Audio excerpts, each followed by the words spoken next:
Workers' compensation, it's different per state. So every state, the law is unique. And in Minnesota, workers' compensation is when an employee is injured at work. And it doesn't matter whose fault. It doesn't matter if it's the employee's fault, if it's the employer's fault. That's never at issue. We'll deal with the workers' compensation insurer. We'll deal with your employer if they don't understand the laws, and often they don't. So they make it difficult for people who are injured on the job.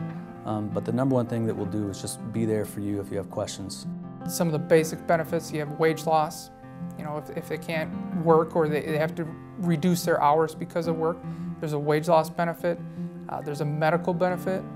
Work comp will pay the medical bills for that injury.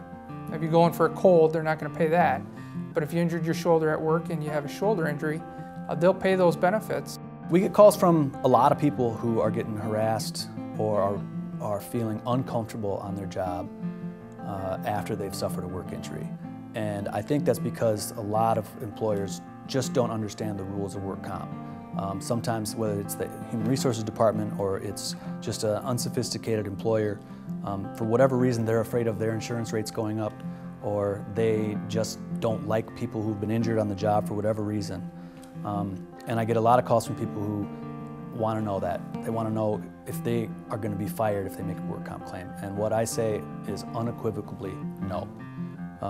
And that's oftentimes just the fact that you have an attorney on your case will prevent the employer from doing any funny business.